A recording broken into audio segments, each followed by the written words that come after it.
Bonjour, quel bon goût vous avez de regarder Demain TV parce que la belle entreprise a le plaisir d'accueillir Léa Barbier, la fondatrice de Quel bon goût. Léa, bonjour. Bonjour. Pour commencer, quelle est l'activité de Quel bon goût ? Alors, donc, Quel bon goût, on est une entreprise sociale qui est née il y a 5 ans maintenant. Et en fait, on est un circuit court, donc on vend des produits fermiers en direct des producteurs qui sont principalement en Picardie et en Île-de-France. Et donc les gens achètent en ligne et après viennent récupérer leurs commandes directement dans un de nos points de distribution sur Paris.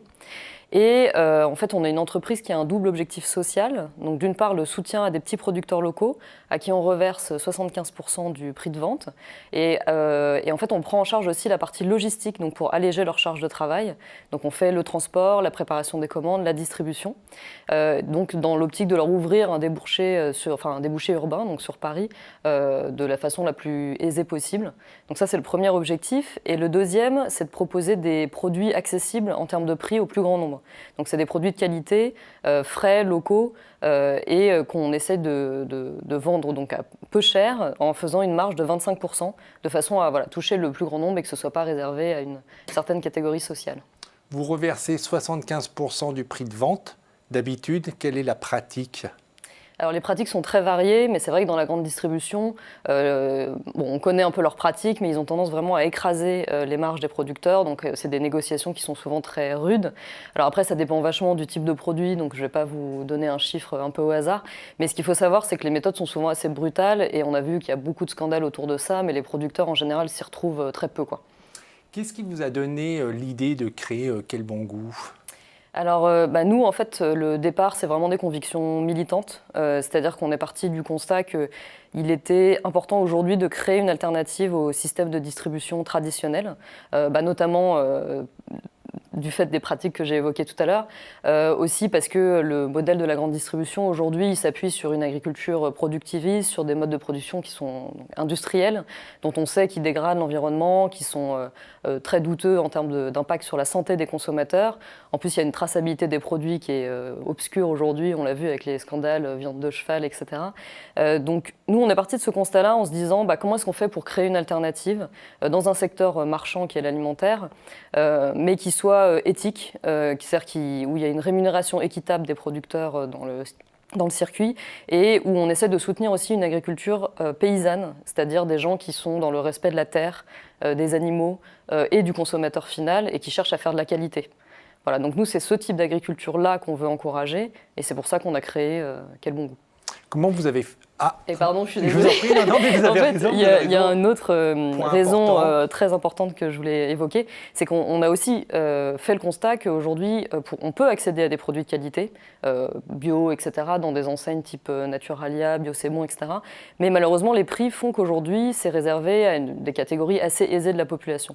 Et nous, l'enjeu de Quel bon goût, c'était de se dire comment est-ce qu'on fait vraiment pour que ces produits-là, pour pas qu'il y ait une alimentation à deux vitesses, c'est-à-dire des gens qui vont aller à Lidl se nourrir très mal parce qu'ils n'ont pas les moyens, et des gens qui vont avoir les moyens de se payer des produits de qualité.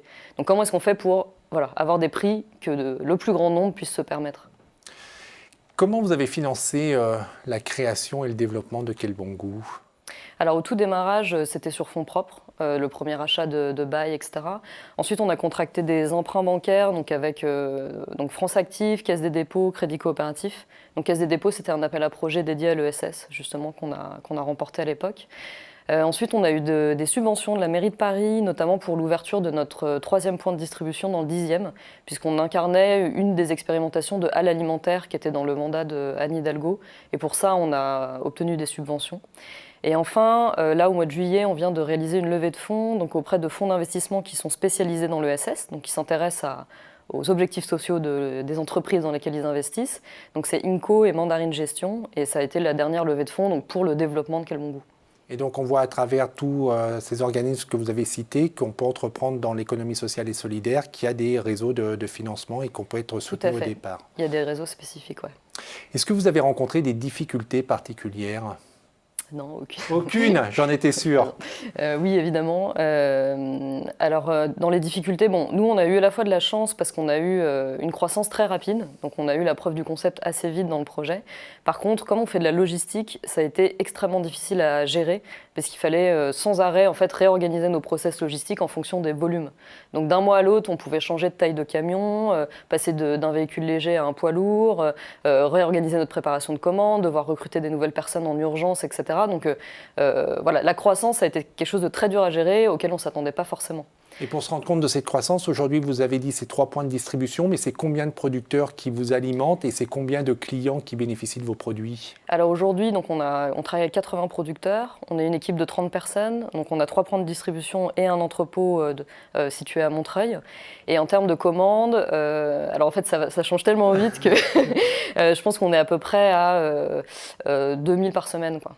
Donc effectivement, une croissance importante et rapide qu'il faut apprendre à gérer. Donc ça, c'était la première difficulté. Et c'est très difficile à gérer, ouais. Quand c'est dans la précipitation et qu'on n'a pas forcément le temps de s'organiser. Et comment on surmonte? Alors peut-être avant de voir la deuxième difficulté, parce que ça arrive régulièrement que les entrepreneurs rencontrent ce qui est une difficulté, mais une preuve de réussite, cette croissance rapide et importante. Comment vous avez réussi à relever ce défi?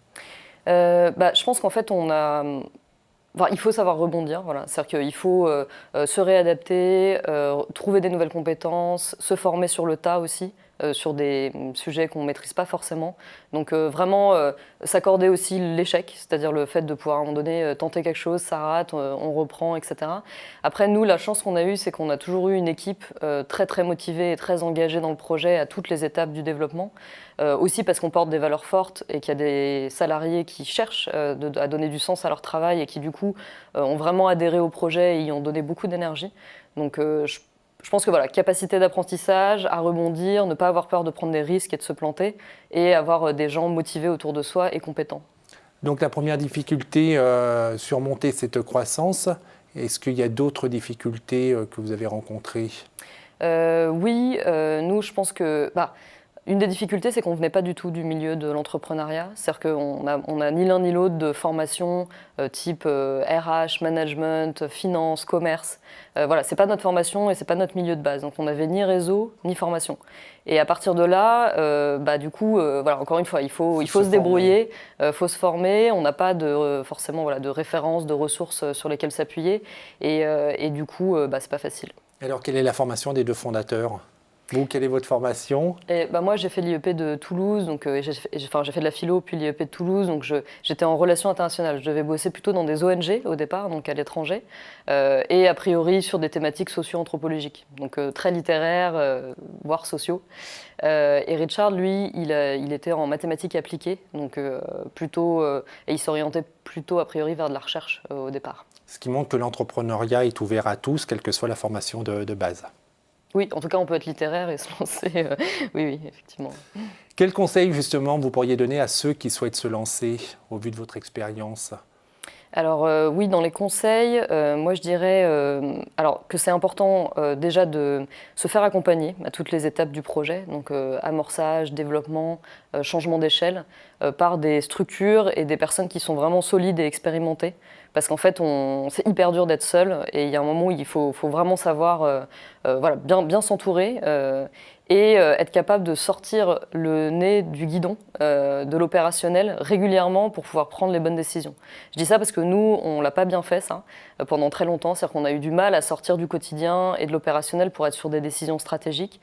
Aussi parce que la logistique, c'est très prenant en termes de temps. Et donc, il faut vraiment s'autoriser par moment à reprendre, sortir la tête de l'eau, reprendre de l'air, prendre des conseils, réfléchir et prendre les bonnes décisions.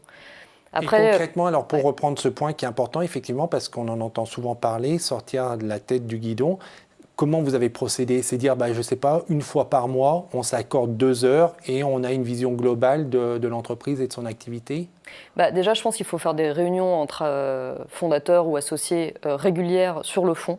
C'est-à-dire se dire, oui, il y a les problèmes du quotidien à traiter, mais sur le fond, où est-ce qu'on en est, où est-ce qu'on va, est-ce qu'on tient bien la barre, etc. Et c'est là l'intérêt d'être accompagné, c'est qu'en fait, ça oblige parce qu'on a un accompagnateur, par exemple, un parrain qui va nous dire une fois par mois, on se réunit et qui va nous questionner sur des sujets stratégiques, ça nous oblige à prendre ce temps-là. Parce que c'est très dur de le prendre seul et que justement avoir des structures extérieures qui nous obligent à le prendre, je pense que c'est clé parce que vraiment c'est dur de le faire seul. On a parlé d'accompagnement. Qui vous accompagne et de l'importance de l'accompagnement ? Alors, en fait, nous, au démarrage, on a été accompagnés par Paris Pionnière, donc qui est une structure qui accompagne les femmes chefs d'entreprise sur des projets plutôt innovants. On est aussi rentré dans Entropia, qui est un incubateur de l'économie sociale et solidaire. Voilà, qui est dédié à l'économie sociale et solidaire. On a aussi eu un parrain de Paris Initiative Entreprise qui nous a grandement aidés pendant 2 ans. Qui est un chef d'entreprise. Alors lui, en fait, il avait travaillé pour Peugeot et il accompagnait des franchisés dans leur développement. Donc en fait, il avait déjà ce rôle un peu d'accompagner des entreprises, mais il n'avait pas lui-même créé d'entreprise. Et après, là, on est en train de rentrer dans un accélérateur qui a été lancé par la région Île-de-France, Accenture et HEC et INCO, pour la phase justement de changement d'échelle. Donc là, c'est pendant 24 mois, on va nous accompagner pour la croissance, le changement d'échelle. Est-ce que dans l'idéal, quels sont vos objectifs ? Là, aujourd'hui, je le répète, il y a 3 points de distribution, mais c'est quoi ? Couvrir toute la France et avoir une centaine de points de distribution ? Pourquoi pas. Alors nous, en fait, les projets, là déjà, ce serait d'ouvrir un point de distribution par an. Et pourquoi pas à moyen long terme d'essaimer sous forme de franchise.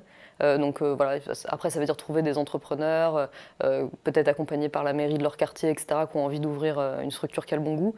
Et après, à plus court terme, en fait, on a beaucoup de demandes de la part de crèches, de restaurateurs ou de structures associatives ou de centres sociaux pour des livraisons en direct chez eux. Et du coup, on commence à réfléchir à des livraisons en départ de notre entrepôt dans des structures de ce type-là. On l'a entendu, vous êtes porté par les valeurs de l'économie sociale et solidaire. À vos yeux, quels sont les enjeux de ce secteur d'activité aujourd'hui ? L'ESS, moi, ce que je trouve très intéressant, c'est que en fait, c'est l'optique de reconquérir un secteur marchand.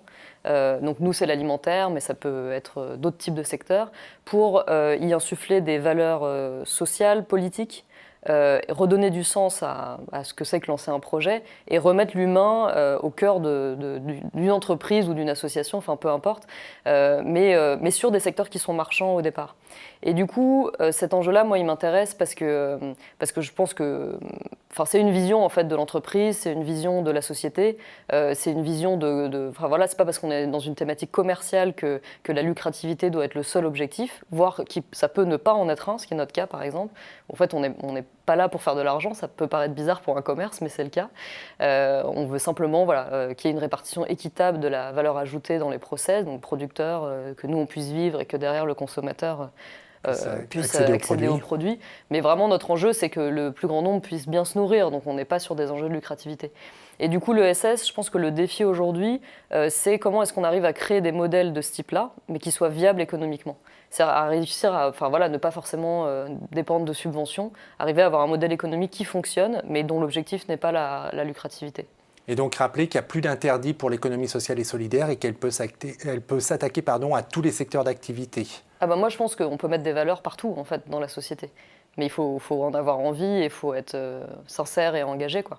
Mais oui, moi, je pense que tous les secteurs pourraient fonctionner de manière équitable sans qu'il y ait un des fournisseurs qui soient écrasés, sans qu'il y ait une des parties prenantes qui vivent mal ou des salariés qui soient surexploités, etc. Je pense qu'il y a vraiment possibilité d'essayer de trouver un équilibre dans l'échange marchand, quoi. Voilà. Léa, merci beaucoup de nous avoir fait partager votre parcours d'entrepreneur. Merci à vous. Et puis plein de bonnes choses pour Quel Bon Goût. Merci. Et pour ceux qui voudraient donc suivre votre actualité et commander vos produits, je renvoie sur le site internet, c'est quelbongoût.com. Pour revoir cette émission, c'est demain.fr. On se retrouve la semaine prochaine en attendant que le souffle de la création et que l'esprit de demain vous accompagne. Au revoir.